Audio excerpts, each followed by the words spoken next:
Hello दोस्तों, study with Sheoran में आप सभी का स्वागत है। आशा करती हूँ आप सभी स्वस्थ होंगे। तो चलिए शुरुआत करते हैं आज के करंट अफेयर की। पहला पॉइंट देखते हैं। इसमें हम मुख्य पॉइंट पढ़ेंगे। जो भी करंट में इम्पोर्टेंट पॉइंट हैं वो सब हम पढ़ते हैं। और ये जो क्लास होगी ना तो आपका ज़्यादा टाइम इसमें वेस्ट होगा, बस टू द पॉइंट इसमें करंट की बात होगी, ना घुमा फिरा के कुछ बातें होंगी। यानी जो हमारे पेपर के लिए इम्पोर्टेंट है, करंट के जितने भी क्वेश्चन आते हैं एग्जाम में इम्पोर्टेंट वो सब इस क्लास में हो जाएंगे और बिल्कुल कम टाइम में। तो आप सब लोग बने रहना। चलिए शुरुआत करते हैं। फर्स्ट क्वेश्चन देखते हैं कि जो 11वां राजस्थान इंटरनेशनल फिल्म फेस्टिवल होने जा रहा है, इसका जो आयोजन होगा वो जोधपुर में होगा और 1 से 5 फरवरी को इसका आयोजन किया जाएगा। देखें कि इस फिल्म फेस्टिवल की जो थीम रखी गई है वो क्या रखी गई। थीम जो है ना वो इम्पोर्टेंट होती है, तो थीम ध्यान रखना। इसकी थीम है cinema sthan, a panorama of cinema in Rajasthan, इसकी थीम रखी गई है। और जोधपुर में जब ये होने जा रहा है तो ये तीसरी बार जोधपुर में होने जा रहा है। और कभी तो इसका आयोजन जयपुर में हो जाता है, कभी इसका आयोजन जोधपुर में हो जाता है।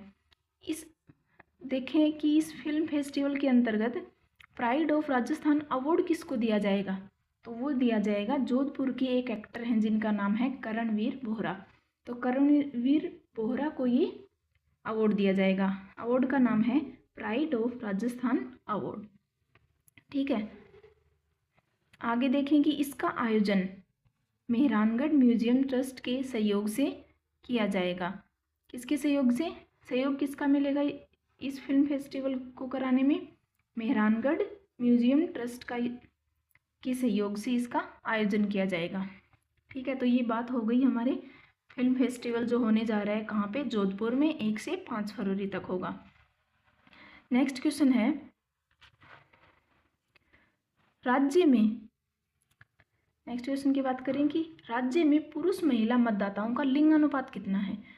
तो पुरुष महिला मतदाताओं का जो लिंग अनुपात देखें कि फरवरी 2024 में तो वो था 923 और दिसंबर 2024 में बढ़कर वो हो गया 930।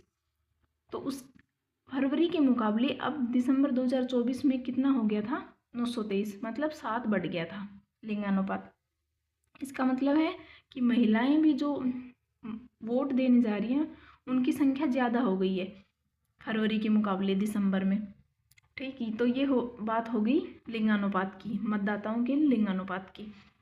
नेक्स्ट क्वेश्चन देखें कि 70वां जयपुर इंटरनेशनल फिल्म फेस्टिवल, जिसको बोलते हैं जिफ शॉर्ट फॉर्म में, उसके तहत एक अवार्ड दिया जाएगा।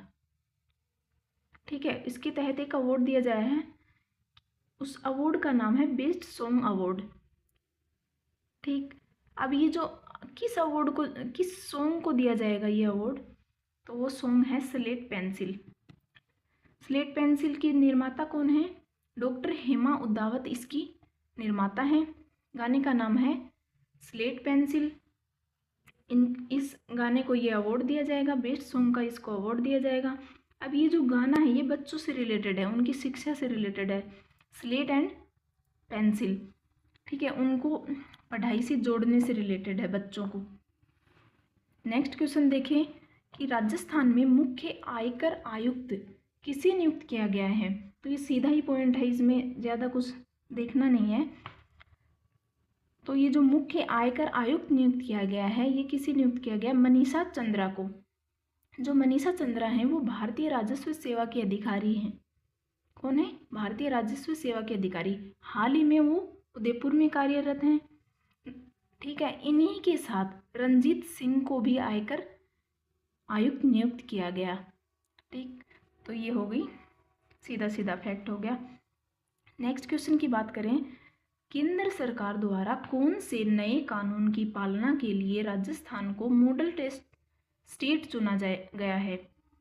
तो ये जो मॉडल स्टेट किस कानून के लिए, किस कानून की पालना के लिए राजस्थान को मॉडल स्टेट चुना गया, तो वो है कौन कौन से कानून है? भारतीय न्याय संहिता है, एक क्या है? भारतीय न्याय संहिता। दूसरा कानून है भारतीय नागरिक सुरक्षा संहिता। तीसरा कानून है भारतीय साक्ष्य अधिनियम। ये जो 3 कानून हैं, इनकी पालना के लिए हमारे जो राजस्थान है उसको मॉडल स्टेट के रूप में चुना गया है। हमें पता है कि जो आईपीसी के तहत जो धाराएं लगती हैं, सुप्रीम कोर्ट सुनाता है ना, इस आईपीसी के तहत ये सज़ा हो गई, इस आईपीसी के तहत ये सज़ा हो गई। तो जो पहले आईपीसी थी उसका नाम बदलकर भारतीय न्याय संहिता रखा गया है, और जो पहले जो सीआरपीसी थी उसका नाम बदलकर क्या रख दिया गया, भारतीय नागरिक सुरक्षा संहिता रख दिया गया। और जो एक एविडेंस एक्ट था, क्या था, इंडियन एविडेंस एक्ट। तो वो जो इंडियन एविडेंस एक्ट जो था, इंडियन एविडेंस एक्ट था, उसका नाम बदलकर क्या रख दिया गया, भारतीय साक्ष्य अधिनियम। ठीक है, ये जो 3 कानून थे इनके नाम बदल दिए गए हैं और ये सब रख दिए गए हैं। इन कानूनों की पालना के लिए ही राजस्थान को किस रूप में चुना गया, एक मॉडल स्टेट के रूप में राजस्थान को चुना गया है। तो ये पूछा जा सकता है कि किस किस कानून के तहत राजस्थान को मॉडल स्टेट रूप में चुना गया। तो ये कानून, तीनों ये कानून याद रखने हैं। ठीक, तो आगे बात करते हैं, करमशिला भवन का नवाचार किस जिले में किया जा रहा है। ये जो करमशिला भवन है ये किससे रिलेटेड है, इसमें बात करें तो ये जो करमशिला भवन है इसका आयोजन इसलिए किया जा रहा है कि जितने भी कानूनी कार्रवाई वाले जितने भी काम हैं उनको एक जगह लाने का काम करेगा। ये उनको एक जगह लाने के लिए इस भवन का निर्माण किया जा रहा है जिसका नाम है करमशिला भवन। ठीक है, अब ये किया कहाँ जा रहा है, तो वो किया जा रहा है भरतपुर में। कहाँ पे किया जा रहा है, भरतपुर में। अब देखिए भरतपुर की बात करें कि जो कोरोना दिवंगत पार्क है वो कहाँ पे है, भरतपुर में।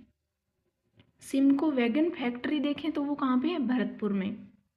ठीक, आगे देखें कि जो राई अनुसंधान केंद्र कहाँ पे है, तो वो कहाँ पे है, भरतपुर में। रैपसीड अनुसंधान केंद्र भी कहाँ पे है, भरतपुर में।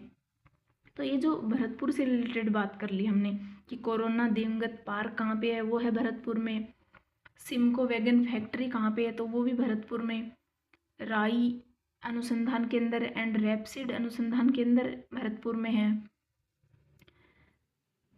आगे बात करें कि जो सरसों अनुसंधान केंद्र, सबको पता है सरसों अनुसंधान केंद्र कहाँ पे है, भरतपुर में ही है। कहाँ पे, सेवर भरतपुर में है। सेवर जगह है एक भरतपुर के अंदर, वहाँ पे सरसों अनुसंधान, सै से सरसों और सैर से सेवर, तो सेवर अनुसंधान केंद्र सरसों का अनुसंधान केंद्र सेवर में है। अब ये जो सरसों अनुसंधान केंद्र है ये किसके अधीन आता है, तो आता है ICAR के अधीन ये सरसों अनुसंधान केंद्र आता है। सरसों अनुसंधान केंद्र की स्थापना कब की गई थी, तो वो की गई थी 20 अक्टूबर 1993 को। इसका जो निदेशालय है, इसका जो ये जो सरसों अनुसंधान है इसको निदेशालय का दर्जा दे दिया गया है। तो वो निदेशालय का दर्जा कब दिया गया, तो वो दिया गया 2009 में। ठीक है, तो ये बातें हो गई कुछ भरतपुर से। यदि हम देखें केवला देव घना पक्षी विहार, तो वो भी कहाँ पे है, भरतपुर में। कुछ युद्ध हुए हैं तो उनकी बात कर लो, बयाना भरतपुर, ठीक है, खानवा, ठीक है, तो ये सब भरतपुर से रिलेटेड फैक्ट हैं। तो ये हमने बात कर दी। यदि एक बार रिवीजन कर लें आज की क्लास में हमने क्या क्या देखा, इम्पोर्टेंट क्वेश्चन है, जल्दी से रिवीजन कर लेते हैं। तो जो फिल्म फेस्टिवल 11वें नंबर का राजस्थान में एक इंटरनेशनल फिल्म फेस्टिवल होने जा रहा है, तो वो होने जा रहा है जोधपुर के अंदर। याद रखना 1 से 5 फरवरी, इसकी थीम याद रखना, cinema sthan a panorama of cinema in Rajasthan रखी गई। ये जो अवार्ड दिया जा रहा है इसके अंतर्गत प्राइड ऑफ राजस्थान, वो दिया जा रहा है करणवीर बोहरा को। ठीक है, और ये जो मेहरानगढ़ म्यूजियम ट्रस्ट के सहयोग से इसका आयोजन किया जाएगा। यदि लिंगानुपात की बात करें, मतदाताओं के लिंगानुपात की बात करें, तो वो जो 923 से बढ़कर, फरवरी में 923 से बढ़कर दिसंबर में कितना हो गया, 930। 70वां जयपुर इंटरनेशनल फिल्म फेस्टिवल के तहत एक सॉन्ग को अवार्ड दिया गया, बेस्ट सॉन्ग। सॉन्ग का नाम है स्लेट पेंसिल, उसके निर्माता हैं doctor Hema Udawat. Next question था कि राजस्थान में मुख्य आयकर आयुक्त की नियुक्त किया गया है, तो वो किया गया मनीषा चंद्रा को। उनके साथ साथ रंजीत सिंह भी को भी आयकर आयुक्त नियुक्त किया गया। नेक्स्ट था केंद्र सरकार द्वारा कौन से नए कानून के अंतर्गत नए कानून की पालना के लिए राजस्थान को क्या चुना गया है, मॉडल स्टेट के रूप में चुना गया है। तो वो कानून ये थे 3, भारतीय न्याय संहिता, दूसरा है भारतीय नागरिक सुरक्षा संहिता, तीसरा है भारतीय साक्ष्य अधिनियम। अगला क्वेश्चन था करमशिला भवन का नवाचार किस जिले में किया जा रहा है, तो करमशिला भवन का निर्माण भरतपुर जिले में किया जा रहा है। तो ये हो गई आज की हमारी current affair. Most important question है ये, डेली पढ़ेंगे तो याद हो जाएंगे, और नोट्स बना के अगर यदि हम इनको नोट्स बना के याद करें तो और भी जल्दी याद हो जाएंगे। ठीक है, तो आशा करती हूँ क्लास आपको अच्छी लगी होगी। धन्यवाद।